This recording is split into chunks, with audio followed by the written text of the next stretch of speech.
11 பாருங்களேன், 144 பாருங்களேன், 144 வாசிங்க. கர்த்தாவே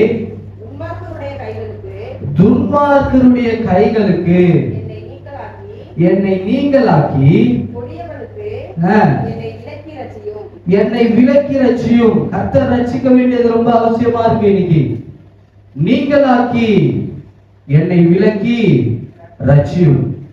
இன்னைக்கு இருக்கிற தலைப்பு என்ன அப்படின்னா, நம்மை காத்து கொள்ள வேண்டியது ரொம்ப அவசியமா இருக்குது. தற்காத்து கொள்ள வேண்டியது, மற்றவர்களிடத்துல இருந்து நம்மை காத்து கொள்ள வேண்டியது, நம்ம கிட்ட இருக்கிற சுபாவங்களில் இருந்து நம்மை காக்க வேண்டியது ரொம்ப அவசியமா இருக்கிறது. நம்ம அதுல நான் ஒரு சில அதிகாரத்தை உங்களோடு நான் பேச விரும்புகிறேன். அதுக்கப்புறம் நான் பாஸ்டர் கையில கொடுக்க நான் ஆயத்தமா இருக்கிறேன். கர்த்தருடைய நாமம் மகிமைப்படட்டும். யோபின் புஸ்தகத்தை நீங்கள் எடுத்து வாசிங்க. யோபின் புஸ்தகம் நல்லா கவனிங்க. யோபின் புஸ்தகம் 42வது அதிகாரம் அதனுடைய 12வது வசனத்தை நாம் வாசிக்க கேட்கலாம். யோபு 42:12. கர்த்தர் யோபின் முன்னிலைமையை பார்க்கிலும் அவன் பின்னிலைமையை ஆசீர்வதித்தார். அல்லேலூயா. யோபின் முன்னிலைமையை பார்க்கிலும் அவருடைய பின்னிலைமையை கர்த்தர் ஆசீர்வதித்தார். 10வது வசனத்தை வாசிங்க. அதே 42:10. யோபு தன் சிநேகிதருக்காக செய்தபோது அவன் சிறையிருப்பை மாற்றினார். எல்லாவற்றையும் பார்க்கிலும் இரட்டைத்தனையாய் கர்த்தர் அவனுக்கு தந்தருளினார். அல்லேலூயா. முன்னிலைமையை பார்க்கிலும் பின்னிலைமை அவனுக்கு ஆசீர்வாதமா இருக்கிறது. ஒரு மனுஷனுடைய வாழ்க்கையில அவனுடைய ஃபர்ஸ்ட் ஆஃப் அவனுக்கு சந்தோஷமா இருந்து முடிவு வேதனையா இருக்கக்கூடாது. வேதம் சொல்லுகிறது, ஒரு மனிதனுடைய தொடக்கம் அற்பமா இருந்தாலும் முடிவு எப்படி இருக்கணுமா, அது சம்பூர்ணமா இருக்க வேண்டும் என்றுதான் வேதம் சொல்கிறது. தொடக்கத்துல அவன் கஷ்டப்படலாம், அவன் வியாகுலப்படலாம், அவன் வியாதியில இருக்கலாம், அவன் சாப்பாட்டுக்கு வழி இல்லாத மனுஷனா கூட இருக்கலாம். ஆனா முடிவில அவன் கர்த்தருக்குள்ளாக ஒரு நல்ல ஒரு மகிமையான ஒரு வாழ்க்கையை முடித்து வைத்து போக வேண்டும். அல்லேலூயா. அதுதான் ஆண்டவர் விரும்புகிறார். ஒரு பாஸ்டர் அழகா சொன்னாங்க, இன்னைக்கு இருக்கிற ரவுடிங்களுக்கு எல்லாருக்குமே பாத்தீங்கன்னா அவங்களுடைய இறப்பு அன்னைக்கு பெரிய பெரிய ஆட்கள்லாம் வருவாங்க, பெரிய பெரிய வசதி படைத்தவர்கள் வருவாங்க, பெரிய பெரிய அரசியல்வாதிகள் வருவாங்க, பெரிய பெரிய ஆள் பலத்துல இருக்கிறவர்கள் எல்லாம் வருவாங்க. ஆனா அது எல்லாரும் சேர்ந்து அவரை ஒரு கொடிதான இடத்துக்கு அனுப்புறாங்களே தவிர மகிமையான இடத்துக்கு அவர்களை அனுப்பவில்லை. ஆனா ஒரு ஊழியக்காரனை இறந்து போயிட்டா ஒரு 4 பேர் அவர்களை அடக்கம் பண்ணினாலும் அவர் மகிமையான இடத்துலதான் போய் சேர்க்கப்படுகிறார். அல்லேலூயா. அதனாலதான் சொல்றாரு பேதுரு, பாருங்க வேதம் சொல்லுகிறது, ஒரு மனுஷனுடைய முடிவு ரொம்ப மகிமையா இருக்கணும். தொடக்க அற்பமா இருந்தாலும் முடிவு எப்படி இருக்கணுமா, மகிமையா இருக்கும், அழகா இருக்கும், ஆசீர்வாதமா இருக்கும். நீங்க யாக்கோபின் புஸ்தகத்துல 5:11 நீங்கள் வாசிக்கலாம், யோபை போல நீங்கள் பொறுமை உள்ளவர்களா இருக்க வேண்டுமே. ஜேம்ஸ், the book of Jamesல நீங்கள் வாசிக்கலாம், யோபு எவ்வளவு பொறுமையா இருந்தார். அந்த பொறுமையை நீங்க காத்துக்கொள்ளுங்க. இன்னைக்கு பிசாசு ஒவ்வொரு மனுஷனையும் பேயினா எப்படி வெள்ளை ட்ரெஸ் போட்டு வருமா, கருப்பா நிக்குமா அப்படின்னு நான் சொல்ல மாட்டேன். நம்மளுடைய எண்ணத்தை அவன் தூண்டுறான் பாருங்க. அல்லேலூயா. இப்படி நடக்குமோ, அப்படி நடக்குமோ, இப்படி நடந்துருமோ, அப்படி நடந்துருமோ. எது நடந்தாலும் நடக்கலனாலும் கர்த்தருக்கு ஸ்தோத்திரம். அல்லேலூயா. எது நடந்தாலும் என் வாழ்க்கையில துன்பமா இயேசுவுக்கு நன்றி, என் வாழ்க்கையில துயரமா இயேசுவுக்கு நன்றி, என் வாழ்க்கையில போராட்டமா இயேசுவுக்கு நன்றி. ஏன் என்னுடைய வாழ்க்கையை அவர் மாற அவர் ஆயத்தமா இருக்கிறார். அதன் மூலியமா எனக்கு ஒரு பாடத்தை கற்றுக் கொடுக்க அவர் விரும்புகிறார். சாப்பாட்டுக்கு வழி இல்லாத ஒரு மனுஷன் ஆரம்பத்தில் இருக்கும்போது ஏன் அவனை சாப்பாட்டுக்கு வழி இல்லாம அவர் நடத்துறாருன்னா, நாளைக்கு அவனை உயர்ந்த அடைக்கலத்துல வைக்க போகிறார். அந்த சாப்பாடு அவனுக்கு எவ்வளவு முக்கியம் என்பதை காண்பிக்கும் வகையில தான் அந்த சாப்பாட்டுக்கு அவன் பட்னியா இருக்க அவர் ஒரு காலத்தை நியமித்து வைத்திருக்கிறார். வேதம் சொல்லுகிறது, நேபுகாத்நேச்சர் அவனுடைய காலங்களில பனியாகிலும் வெயிலாகிலும் 7 காலங்களை அவன் சென்று போகும்போது வேதம் சொல்லுகிறது, அவனுக்கு புத்தி தெளிந்து அப்படின்னு ஒரு வார்த்தை இருக்கு, நீங்க வாசிக்க முடியும் 1 ராஜாக்கள்ல. அவனுக்கு புத்தி தெளிய வேண்டியதா இருக்கிறது. நேபுகாத்நேச்சர் ராஜாங்க, ஒரு தேசத்தினுடைய ராஜா, ஒரு தேசத்தினுடைய ஆளுகை செய்கிறவன், ஒரு தேசத்துல எல்லா வித சட்ட திட்டங்களையும் அவன் சீர்படுத்துகிறவன், ஸ்திரப்படுத்துகிறவன், ஒரு பெரிய ஒரு பொசிஷன்ல இருக்கிற ஆளுக்கு புத்தி தெளிய வேண்டியதா இருக்கிறது. ஒரு அலையில சொல்ல பார்க்கலாம் சத்தமா, புத்தி தெளிய வேண்டியதா இருக்கிறது. ஆமென். புத்தி தெரிய வேண்டியதா இருக்கு. பக்கத்துல பார்த்து சொல்லுங்க, புத்தி தெரிய வேண்டியதா இருக்கு. கை கொண்டு சொல்லுங்க பார்க்கலாம், புத்தி தெரிய வேண்டியதா இல்லையா? நம்ம புத்தி தெரிய வேண்டியதா பாருங்க. தோத்திரம் அத்துடைய நாம் மகிமைப்படும். அப்போ புத்தி தெரிய வேண்டியதா இருக்கிறது என்றுதான் வேதம் 2 தீமோத்தேயுல வாசிக்கலேன். 2 தீமோத்தேயுல இவனுடைய ரெட்டிப்பான ஆசீர்வாதத்திற்கு என்ன அப்படின்னா, அவன் நாவை அவன் திறவாதபடி அவன் காத்து கொண்டான். 42 அதிகாரம் இருக்கிறது யோபுல. ஆனா 3வது அதிகாரத்துல இருந்து நீங்க பார்க்கும்போது அவன் நாவை முதலாவது அவன் திறந்து அவன் சபித்ததே அவனுடைய பிறந்த நாளதான் அவன் சபிக்கிறான் யோபு. இப்படிதான் நீங்க வாசிக்க முடியும். ஆனா அவனுக்கு அவனுடைய கொடிதான நாட்கள்ல அவனுக்கு வேதனை இருக்கும்போது, அவனுடைய சரீரத்துல பலவீனங்கள் இருக்கும்போது, அவனுடைய எல்லா பிள்ளைகளும் மரித்து போகும்போது, அவனுடைய எல்லாவித ஆயுசு அந்தஸ்துகள் அவனை விட்டு விலகி போகும்போது, அவனுடைய எல்லாவித உடைமைகள் அவனை விட்டு பறி போகும்போது, அவன் வேதனையில இருக்கிற நம்ம வேதனையில இருக்கும்போது நமக்கு ஆறுதல் சொல்ல மாட்டாங்களான்னு அநேக நம்ம காலத்துல நமக்கு அப்படிப்பட்ட காலம், அப்படிப்பட்ட நேரத்துல நம்ம உட்கார்ந்து இருப்போம். அப்ப வேதம் சொல்கிறது 3 நண்பர்கள் வருகிறார்கள். அவனுடைய வேதனையை இன்னும் கொடிதாக்கும்படி, இன்னும் அதிகரிக்கும்படிதான் அவங்க நண்பர்கள் அவனை என்ன பண்ணாங்களாம், சொல்லிட்டே இருந்தாங்களாம். நம்ம பாருங்க, நம்ம ஏதாவது ஒரு கெட்டது நடக்கும்போது, யோபு வாழ்க்கையில நடக்கும்போது என்ன சொல்றாங்க, நீ இப்படி பண்ணி இருக்கலாம், நீ இப்படி பண்ணி இருப்ப, நீ தப்பானவன், அதனாலதான் உனக்கு இப்படி ஆச்சு, நீ தப்பு செஞ்சிருக்கிற, அதனாலதான் இப்படி ஆச்சு. இல்லையா? கவனிக்கிறீங்களா? கவனிக்கிறவங்க அலையில சொல்லுங்க பார்க்கலாம். ஆமா, ஏன்னா போன வாரத்துல நான் கேட்கிறேன், பாஸ்டர் எதை குறிச்சு பேசுறாரு அப்படின்னா என்னையே பாக்குறாங்க. பாஸ்டர் எதை குறிச்சு பேசினாரு அப்படின்னா என்னையே பாக்குறாங்க. எதை குறிச்சு பேசுறாரு பாஸ்டர் 2 வாரமா? சத்தமா சொல்லுங்க. யோ அப்படின்னு தான் எனக்கு கேக்குது. யாரு? யோனாவை குறிச்சு பேசுறேன் இல்லையா? போன வாரத்துல நான் எதை குறிச்சு பேசினேன்? ஒரே பர்வதத்தை குறித்து பேசணும் இல்லையா? இதை ஞாபகம் வச்சுக்கணும். இதை நீங்க மெடிடேட் பண்ணணும். இதன் மூலியமா கர்த்தர் உங்களை ஆறுதல் படுத்தும். இதன் மூலியமா இதயத்தை இயேசுவாமி பேசுவார். சரிங்களா? அப்ப பாருங்க, அவனுக்கு வேதனையா தான் இருக்குது. என்ன வாசிக்க பார்க்கலாம்? 2 தீமோத்தேயு புத்தகம் 2:14 வாசி பாருங்க. 2 தீமோத்தேயு 2:14 புதிய ஏற்பாடுல வாசிங்க. 2:14 அவர் தம்மை சகல அக்கிரமங்களில் மீட்டுக் கொண்டு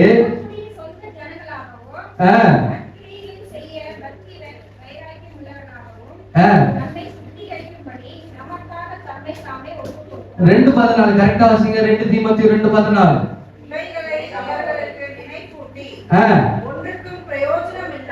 ஒன்றுக்கும் பிரயோஜனம் இல்லாமல் கேட்கிறவர்களை கவிழ்த்து போடுவதற்கு ஏதுவான வாக்குவாதம் செய்யாதபடிக்கு, ஒரு அல்லேலூயா சொல்லுங்க பார்க்கலாம். வாக்குவாதம் செய்யாதபடிக்கு எச்சரித்து புத்தி சொல்லு.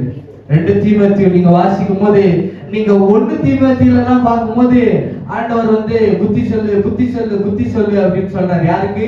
தன்னுடைய பவுல் என்கிற ஒரு பெரிய சீசனுடைய அடுத்த ஸ்தானத்துல அவருடைய அடுத்த ஊழியத்தை ஆண்டவர் அவன் மூலியமாய் நியமிக்க விரும்பும் போது அவர் சொல்றாரு, எல்லாருக்கும் புத்தி சொல்லு. ஆனா அடுத்து இருக்கிற அதிகாரத்துல நீங்க வாசிக்கும் போது தீமோத்தேயுக்கு பவுல் சொல்றாரு, எப்பா புத்தி சொல்றது ஈஸி, மற்றவங்களுக்கு குறை சொல்றது ஈஸி, மற்றவங்க கிட்ட இருக்கிற குற்றங்களை சொல்லி காட்டுறது ஈஸி. நீ முதலாவது குற்றங்களை சொல்லாதபடி நீ முன்மாதிரியா இருக்க பழகுன்னு சொல்லி கொடுக்கிறார் பவுல். அல்லேலூயா. நான் புத்தி சொல்லுகிறதற்கு முன்பாக நான் ஒரு முன்மாதிரியா இருக்க வேண்டும். அல்லேலூயா. நான் முன்மாதிரியா இருக்க ஆண்டவர் விருப்பப்படுறார். நீங்க நான் முன்மாதிரி, I should be an example for others. Yeah, I should example. நான் ஒரு எக்ஸாம்பிளா மற்றவங்களுக்கு. நான் குறை சொல்றதுனால என்ன சொல்லுவாங்க? நீ ஒழுங்கா இல்லையா, நீ சரியா, நீ இந்த விஷயத்துல மாறி இருக்கியா அப்படின்னு கேட்கிறவர்கள் இருக்கிறாங்க. அதனால நம்ம புத்தி சொல்றது மாத்திரம் அல்ல, நான் ஒரு முன்மாதிரியா இருக்க விரும்புறேன்னு சொல்றவங்க ஒரு அல்லேலூயா சொல்லுங்க பார்க்கலாம். அல்லேலூயா. ஏசாமியை தவிர யாருமே பர்ஃபெக்ட் கிடையாது இந்த உலகத்துல இல்லையா? ஏசப்பாவை தவிர யாருமே பர்ஃபெக்ட் கிடையாது. நம்மள பலவீனமான மனிதர்கள் தான். ஆனா ஆண்டவர் சொல்றாரு, கொஞ்சத்தில் உண்மை உள்ளவனாயிரு, அநேகத்தில் உன்னை அதிபதியாயிரு. கொஞ்சத்துல உண்மையா இருப்பா. உன் மனைவிக்கு நீ உண்மையா இரு, உன் கணவனுக்கு நீ உண்மையா இரு, நீ வாங்குற சம்பாத்தியத்துக்கு நீ உண்மையா இரு, உன் தாய்க்கு நீ உண்மையா இரு, உன் தகப்பனுக்கு உண்மை. இதெல்லாம் நான் எப்படி உண்மையா இருக்க முடியும்? நான் இயேசுவை பின்பற்றும் போது, தேவன் என்னை பார்க்கிறார் என்கிற எண்ணத்துல நான் வாழும் போது, இந்த உண்மையை நான் என்னுடைய வாழ்க்கையில நான் அபியாசப்படுத்தும் போது இந்த உண்மை விளங்கும் போது நான் நீதிமானாய் மாற்றப்படுகிறேன். அல்லேலூயா. நான் நீதிமானாய் மாற்றப்படுகிறேன். நான் சரியான ஆள், நான் பர்ஃபெக்டான ஆள் இல்லனா, ஆனா தேவனுக்கு முன்பாக நான் நீதிமானாய் மாற்றப்படுகிறேன். அல்லேலூயா. பயங்கரமான மார்க்கம் ஐயா இது. கிறிஸ்துவனா மத மாத்திரம் கிடையாது.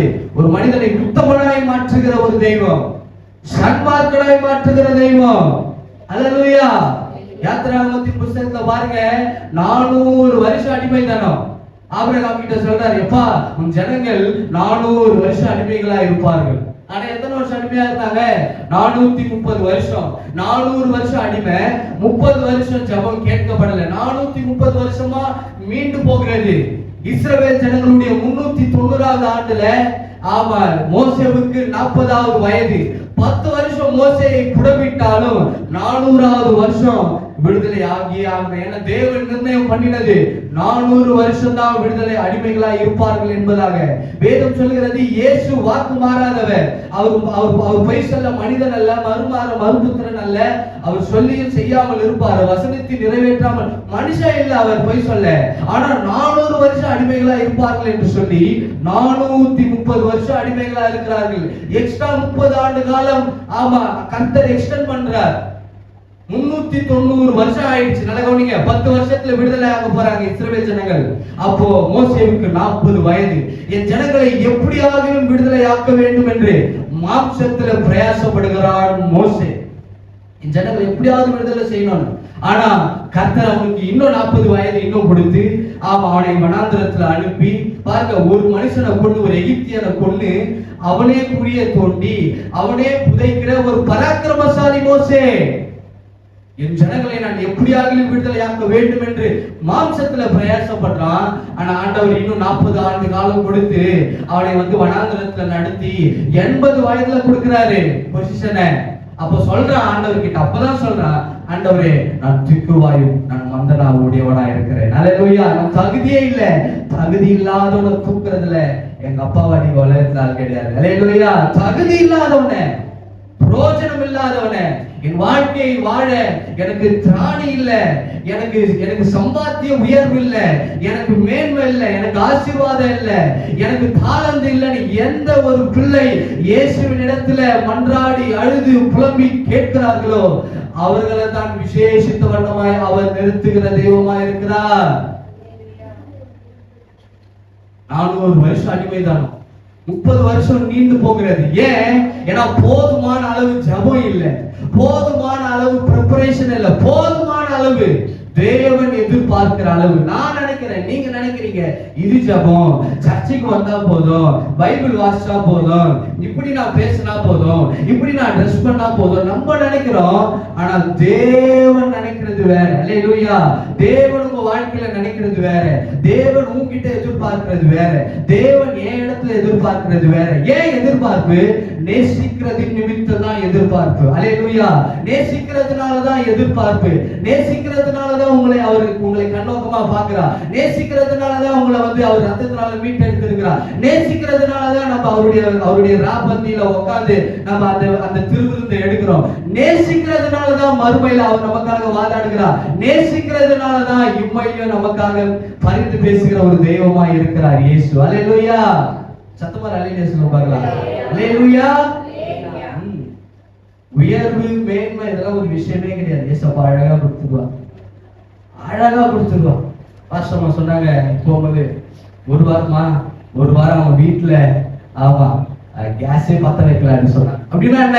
யாரும் வந்து கொடுக்குறாங்க, சாப்பிடலாம். யார் கொடுப்பா இந்த காலகட்டத்துல? கொடுக்குற சாப்பாட்டை பிடிங்கிட்டு தான் போறான் இன்னைக்கு இருக்கிற காலகட்டத்துல, இல்லையா? சாப்பாட்டுல மண்ணள்ளி போடுறவங்க இன்னைக்கு இருக்கிற அதிகம். எப்படி சாப்பாடு கொடுக்க முடியும்? வேதம் சொல்கிறது, காகங்களை வைத்தும் போஷித்த என் தெய்வம். அல்லேலூயா. எப்படி வேணா போஷிப்பார். அப்ப காக்கா, இப்ப மனுஷன். ஆமே. எப்படி வேணா போஷிப்பார். நான் அவரை நம்பி இருந்தா என்னை எப்படி வேணாலும் அவர் போஷிப்பார். 400 வருஷம் அடிமைத்தனம், 30 ஆண்டு கால ஜபம். ஆனா வேதம் சொல்கிறது 430வது வருஷம் முடிகிற அந்த தருவாயில இஸ்ரவேல் ஜனங்கள் தன் கண்களை ஏறெடுத்து கர்த்தரை நோக்கி பார்த்து அழுது புலம்பி கண்ணீர் விட்டு ஜெபித்தார்களோ அப்போதே ஆண்டவர் மோசேயை தொட ஆரம்பித்து விட்டார். அல்லேலூயா. நான் அழதான் ஆண்டவரிடத்துல போராடதான் அவர் எனக்கான நேரத்தை நேர்த்தியாய் வைத்திருக்கிறார். ஆமென். நம்ம நினைக்கிறோம் 40 வயசுல செட்டில் ஆயிடணும். இல்ல, அவர் உனக்கு 80 வச்சிருக்கிறாரு, உனக்கு அவர் 90 வச்சிருக்கிறாரு, உனக்கு அவர் 75 வச்சிருக்கிறாரு. அல்லேலூயா. இன்னைக்கு மனுஷன் சொல்ற 35ல நான் செட்டில் ஆயிடணும், 40ல நான் செட்டில் ஆயிடணும். இல்ல, அவர் எதிர்பார்க்கிறது வேற. பக்கத்துல கை கொடுத்து சொல்லுங்க பார்க்கலாம், அவர் உங்ககிட்ட எதிர்பார்க்கிறது வேற. அல்லேலூயா. சொல்லுங்க, சொல்லு, அவர் உங்ககிட்ட எதிர்பார்க்கிறது வேற, அவர் உங்ககிட்ட எதிர்பார்க்கிறது வேற. சரி, ஒரே ஒரு வசனத்தை சொல்லி நான் முடிக்க விரும்புறேன். நியாயாதிபதிகளின் புத்தகம் 16வது அதிகாரம் அதனுடைய 23வது வசனத்தை நாம் வாசிக்கலாம். நியாயாதிபதிகள், the book of Judges chapter 16 verse 23. நியாயாதிபதிகள் 16:23. நல்ல வாசிங்களேன். பெலிஸ்தியரின் பிரபுக்கள் நம்முடைய பகைஞனாகிய சிம்சோனை ஒப்பு கொடுத்தார் என்று சொல்லி தாகோனுக்கு ஒரு பெரிய பலி செலுத்தவும் சந்தோஷம் கொண்டாடவும் கூடி வந்தார்கள். நல்ல கவனிங்க, நம்ம அடிக்கடி நான் பேசியிருக்கிறேன், பாஸ்டர் பேசியிருக்கிறாங்க. சிம்சோன் ஒரு பெரிய பராக்கிரமசாலி. அவனுடைய பலன், அவனுடைய அபிஷேகம் அவனுடைய தலையின் மயிர்ல கொடுக்கப்பட்டது என்று வேதம் சொல்லுகிறது. 7 சடைகளினால பின்னப்பட்டது அவனுடைய தலைமுடி என்று வேதத்துல சொல்லப்பட்டிருக்கிறது. அவன் வேதம் சொல்லுகிறது, அவன் போக போக உண்மையும் உத்தமமாய் இருக்கிறான். அவன் பெலிஸ்தியருக்கு ஒரு சிம்ம சொப்பனமாய் இருந்தவன் இந்த சிம்சோன். ஆனால் அவன் காசாவுக்கு போகிறான், அவன் சிம்னாத்துக்கு போகிறான், ஒரு வேசியை பார்க்கிறான், ஒரு பாவத்தை விடுகிறான், அவனுடைய தலைமயிர் வெட்டப்படுகிறது.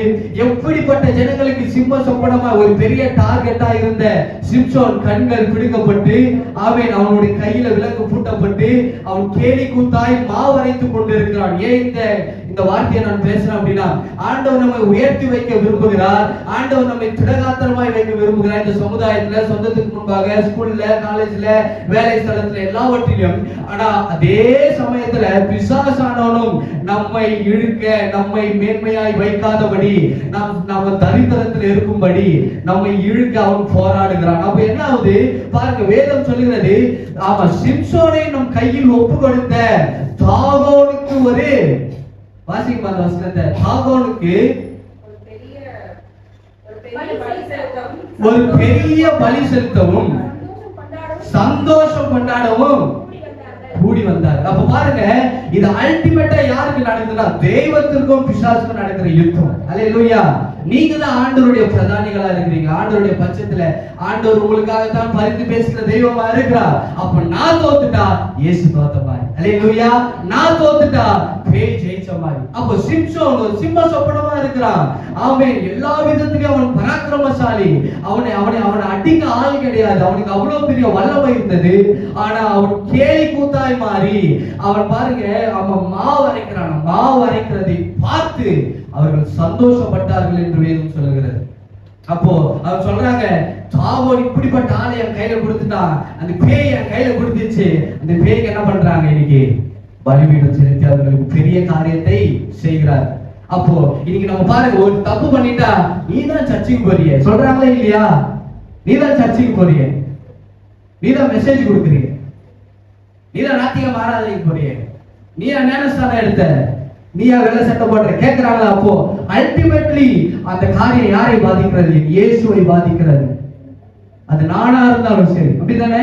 அப்போ பிசாசு இயேசுவை குற்றப்படுத்த, இயேசுவை அவமானப்படுத்த நம் வாழ்க்கையில, உங்க வாழ்க்கையில, என் வாழ்க்கையில அவன் திட்டம் போடும் போது நான் இயேசுவை எப்படி சந்தோஷமாய் மகிழ்விக்கிறதுனா என்னுடைய ஒழுக்கத்தின்படி, என்னுடைய நடத்தையின்படி. அல்லேலூயா. சத்தமா அல்லேலூயா சொல்லுங்க பார்க்கலாம். நான் ஒழுக்கமா இருக்கிறது இயேசுவை மகிமைப்படுத்த. எல்லாரும் இருக்கிற மாதிரி நான் இருக்க முடியுமா? ஆமென். எல்லாரும் இருக்கிற மாதிரி நான் இருக்க முடியாது. எல்லாவற்றையும் செய்ய உங்களுக்கு அதிகாரம், தகுதி உண்டு. ஆனா எல்லாம் உங்களுக்கு தகுதியாகிறார். பவுல் சொல்றார், எல்லாவற்றையும் செய்ய உங்களுக்கு தகுதி உண்டு, ஆனா எல்லாம் தகுதியாயிட முடியாது. ராஜாக்களுக்கு மதுபானம் தகுதி அல்ல, பிரபுக்களுக்கு திராட்சரசம் தகுதி அல்ல என்று நீதிமொழிகளை நீங்கள் வாசிக்கலாம். ராஜா நானு, அப்போ குடிக்காத, ராஜாவா நானு? ஏன்? இந்த தகுதியெல்லாம் இருந்தா நீ ராஜாவா இருக்க முடியாது. இந்த காரியங்கள் உன் வாழ்க்கையில இருந்தா நீ பிரபுவாய் மாற முடியாது. உலகத்துக்கு பெரிய எடுத்துக்காட்டா இருக்கிற இந்த வெளியேற பெற்ற புஸ்தகத்தை இன்னைக்கு நீங்களும் நான் ஆராதிக்கிறோம். அல்லேலூயா. உலகத்திலே முதல் முறையாக அச்சடிக்கப்பட்ட ஒரே புஸ்தகம் இந்த வேத புஸ்தகம். உலகத்திலே அதிகமாய் விற்பனை செய்யப்பட்ட ஒரே புஸ்தகம் இந்த வேத புஸ்தகம். பெரியார் கையில் இருந்த ஒரே மத ரீதியான புஸ்தகம் இந்த வேத புஸ்தகம். காந்தியடிகளுடைய கையில இருந்த ஒரே புஸ்தகம் இந்த வேத புஸ்தகம். அல்லேலூயா. கையில எடுத்து காட்டுங்க பார்க்கலாம். நல்லா உயர்த்தி காட்டுங்க பார்க்கலாம். நல்லா உயர்த்தி காட்டுங்க பார்க்கலாம். அல்லேலூயா. இந்த தூக்க பெருமைப்படுறேன். ஆமென். இந்த தூக்க கர்வப்படுகிறேன். ஒரு காலகட்டத்துல பயந்து, ஒரு காலகட்டத்துல கூச்சமா எண்ணின நாட்கள்ல இருந்து இதை நான் எல்லாரும் முன்பாக தூக்கி சுமக்க நான் கர்வப்படுகிறேன். இன்னைக்கு ஒரு ஆளு குடிக்கிறாங்க, குடிச்சு வெறிச்சு நைட்டு மேல விழுந்து கிடந்து காலையில ஒண்ணுமே தெரியாத மாதிரி நல்லா ட்ரெஸ் போட்டுட்டு போறாங்க. இன்னைக்கு அவனுக்கு கூச்சம் இல்ல, அவனுக்கு கூச்சம் இல்ல. ஆனா இதை சுமக்கிறதுக்கு உனக்கு என்ன ஆகுது? கூச்சம்.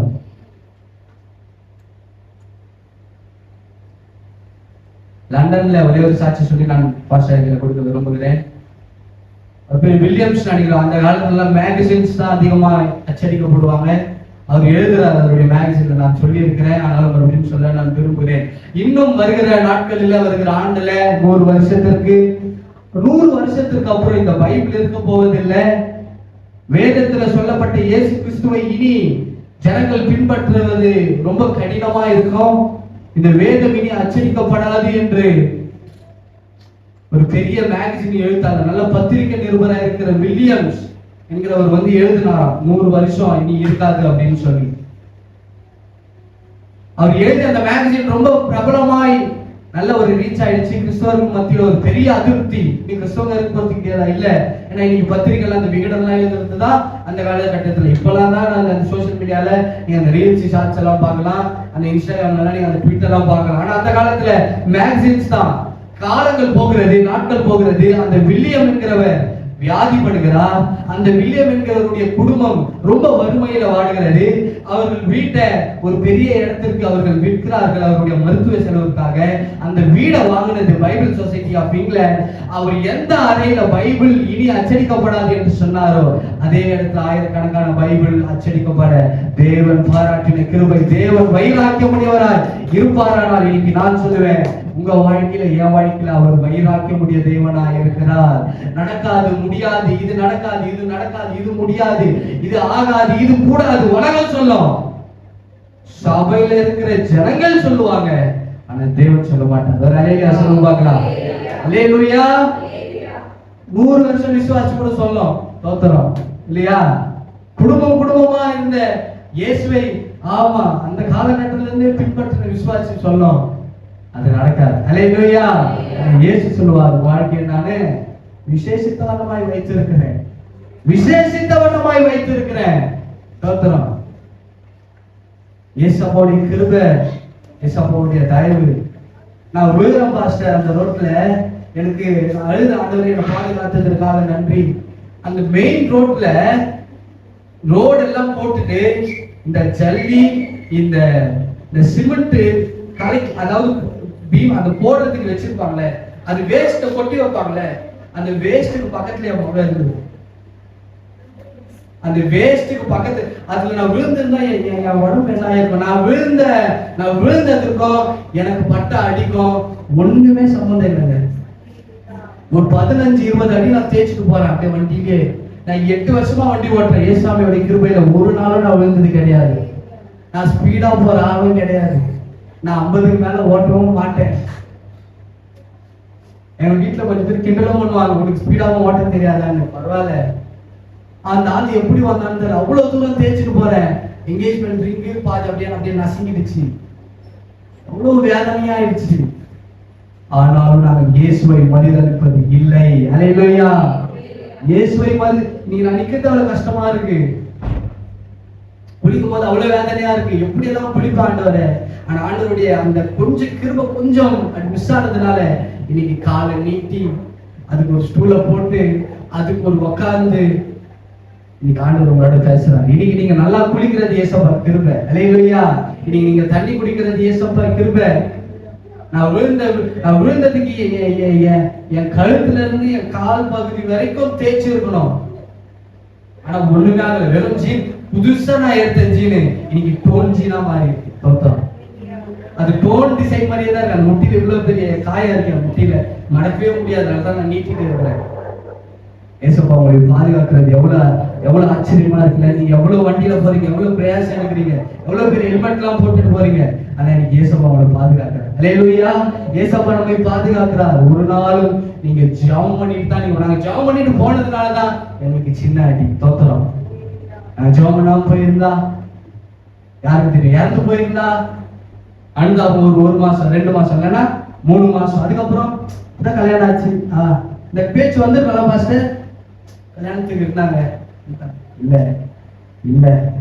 அதனால நான் சொல்றேன், சீக்கிரம் நீங்க ஞானஸ்தானம் எடுக்கணும். அல்லேலூயா. இல்ல அப்படி எடுக்கணும். எடுக்கிறதுக்கு தான் இது பிளான். அல்லேலூயா. எடுக்கிறதுக்காக எங்க அப்பா பிளான் பண்ணி இருக்கிறாரு இன்னைக்கு. அதுதான் நான் சந்தோஷமா இருக்கிறேன். அப்ப எப்படி வேணா மாறுமா வாழ்க்கை, எப்படி வேணா மாறும். ஒரு நிமிஷத்துல எப்படி வேணா வாழ்க்கை மாறிடும். ஒரு நொடியில எப்படி வேணா வாழ்க்கை மாறிடும். இயேசுவை ஜெபம் பண்ணியே வாழ்க்கையை முடிச்சிடணும். அல்லேலூயா சொல்லுங்க பார்க்கலாம். ஜெபம் பண்ணியே உங்க வாழ்க்கையை முடிங்க. கர்த்தர் உங்களை நேர்த்தியாக வைக்க போதுமானவராக இருக்கிறார்.